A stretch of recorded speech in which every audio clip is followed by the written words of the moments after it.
Hello guys, welcome है नेहा भक्ति channel में। आप सभी का स्वागत है। उम्मीद करते हैं आप अपनी अपनी लाइफ में स्वस्थ होंगे और मस्त होंगे। आज हम आपके लिए लेकर आए हैं कि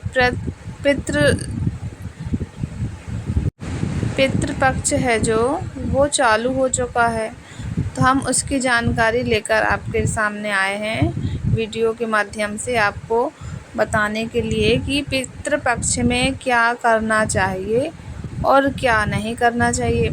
अगर आपको जानकारी है तो प्लीज़ कमेंट में बताना कि आपको पता था। क्या है कि अभी जो नई जनरेशन है ना, उनको इसकी कोई किसी भी प्रकार की जानकारी नहीं होती है और नई जनरेशन ध्यान नहीं देती है कि पितृपक्ष में क्या करना चाहिए, क्या नहीं करना चाहिए। अपने हिंदू धर्म में जैसे भगवान को पूजा जाता है, ऐसे ही पितरों को पूजा जाता है। उसकी तिथि मनाई जाती है, भोजन निकाला जाता है, पंडित को सीधा दिया जाता है। जिसका भी जिस दिन रहता है, दिन पितरों का जो दिन रहता है, हर दिन किसी न किसी का दिन रहता है। तो सबके घर में अलग अलग तिथि, पुराने जो बुज़ुर्ग हैं अपने जो नहीं रहे, उनकी तिथि मनाई जाती है। तो उनको सीधा निकाला जाता है, ब्राह्मणों को भोजन कराया जाता है। सभी चीज़ें बहुत अच्छे से सभी के घर में होती हैं। और आजकल जो नई जनरेशन है उनको ये इसकी जानकारी नहीं रहती है। तो इसके कारण क्या होता है ना कि अपन अगर पितृपक्ष में अपन अपने जो पुराने बुज़ुर्ग हैं, पितर बन गए हैं, अपन ने उनको तारा नहीं है, या अपन उनके लिए भोजन नहीं निकाल रहे हैं, या अपन पंडित को सीधा नहीं दे रहे हैं, तो उसका प्रभाव अपने जीवन में बहुत ज़्यादा पड़ता है। फिर अपन सोचते हैं कि हम परेशान क्यों हैं, हमको दुख क्यों है, हम इतना सब कुछ कर रहे हैं उसके बाद भी हम क्यों परेशान हैं। तो इसका कारण यही है दोस्तों कि अपन को पितृपक्ष में बहुत सारी चीज़ें हैं जो अपन को नहीं करना चाहिए। चलिए हम आपको बताते हैं कि पितृपक्ष में ऐसी कौन सी चीज़ें हैं जो नहीं करना चाहिए। पितृपक्ष में नाखून नहीं काटने चाहिए, बालों को भी नहीं कटाना चाहिए, और नए वस्त्र जो अपन मार्केट से लेकर आते हैं ना, उनको आपको किसी भी कीमत में ना तो ख़रीदना चाहिए और ना तो पहनना चाहिए। आपके जो पुराने वस्त्र हैं आप 15 दिन तक उनको ही चलाइए, चाहे कितना भी इम्पोर्टेंट काम हो या कुछ भी हो। तो आप मतलब 15 दिन उस चीज़ को बरतें कि आप नए वस्त्र ना ख़रीदें, ना पहनें।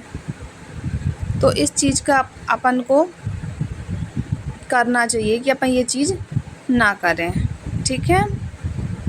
और उसके बाद अपन को ब्राह्मणों, अपने अगर घर पर कोई ब्राह्मण भिक्षा मांगने आया है तो किसी भी प्रकार से उसे जाने नहीं देना चाहिए। अपन को उसको सीधा देना चाहिए। अपनी जितनी श्रद्धा है, जितना अपन दे सकते हैं, अपन उसे प्रेम से एक भोजन करा सकते हैं।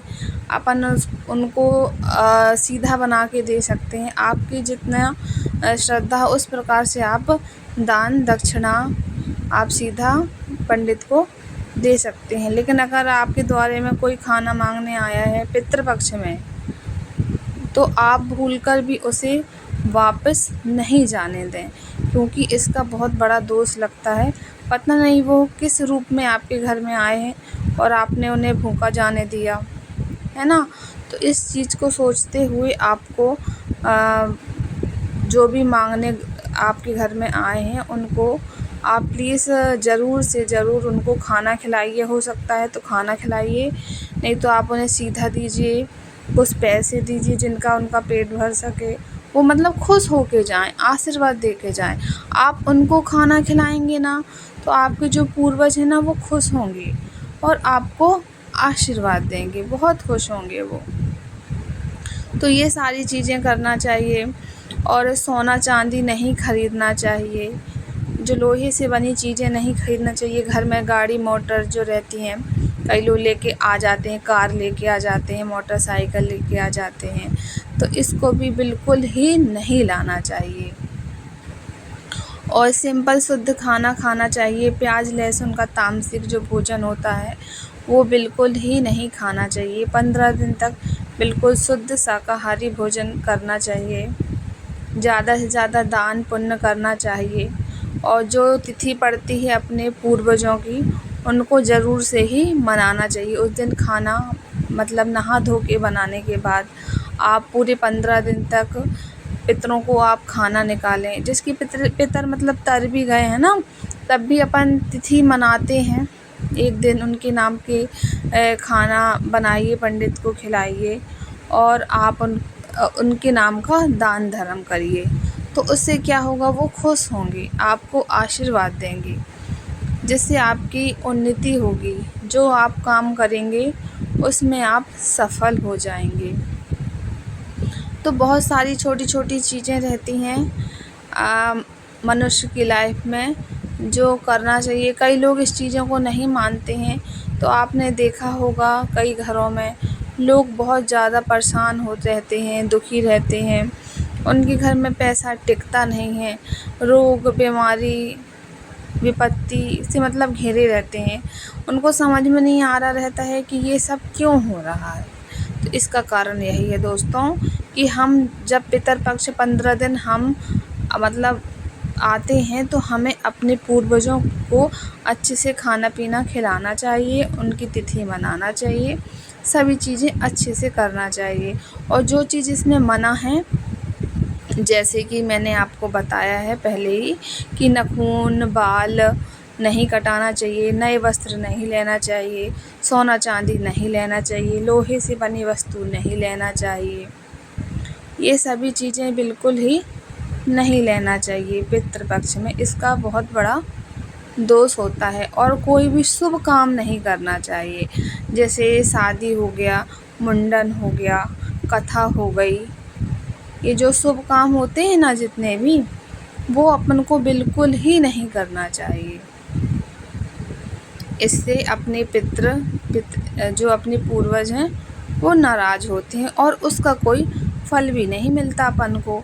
इसलिए इस नए काम करने के लिए, कोई भी नई वस्तु लाने के लिए पितृपक्ष में मनाही होती है।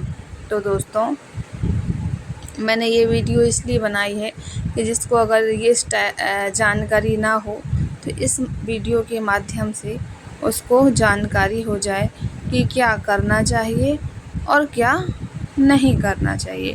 क्योंकि हमारे इधर तो बचपन से ही ये मतलब हमारी मम्मी आज भी करती हैं।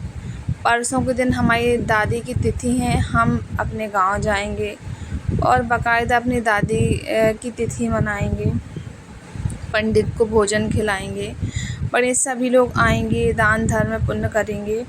तो हमारी दादी को आत्मा को शांति मिलेगी, वो खुश होकर आशीर्वाद देंगी, तो सब कुछ अच्छा होगा। तो ऐसे ही आप भी अपने पूर्वजों को मनाएं, तो आपके घर में भी जो दिक्कत परेशानी जो भी है सब वो दूर हो जाएंगी। हेलो दोस्तों, आपने तो सुना ही होगा कि पितृदोष किसी को लगे हैं। आपने सुना होगा, अरे यार मैं तो बहुत परेशान होता हूँ, मुझे पितृदोष है। तो दोस्तों, मैं आपको समझाना चाहती हूँ कि पितृदोष इसी वजह से होता है कि अपने जो पूर्वज होते हैं ना, अपन उनका कार्य अच्छे से नहीं करते हैं। इसलिए जिनको ये दोष रहता है ना, उनको बहुत ही आर्थिक तंगी का सामना करना पड़ता है दोस्तों। इसलिए आप ये जो समय चल रहा है, पितृपक्ष का समय चल रहा है, इसमें आप अपने पूर्वजों के लिए जितना आपसे बन सकता है बहुत अच्छा करिए, जिससे आपका भी जीवन खुशहाल हो जाए और आप खुशी खुशी से अपने परिवार के साथ खुशी खुशी अपना जीवन व्यतीत करें। हेलो दोस्तों, एक बात और हम आपको बताते हैं। इस बार जो पितर चालू हुए हैं वो 7 तारीख को पितर चालू हुए हैं और समाप्त होंगे 21 तारीख को। 21 तारीख को पितृमोक्ष अमावस्या के दिन पूरे 15 दिन हो जाएंगे। 15 ही दिन पितृपक्ष रहता है, जिसमें अपन अपने पूर्वजों कि अपन अच्छे से पूजा अर्चना करते हैं, दान धर्म करते हैं, ये 15 दिन में ही अपन अपने पितरों को मना सकते हैं।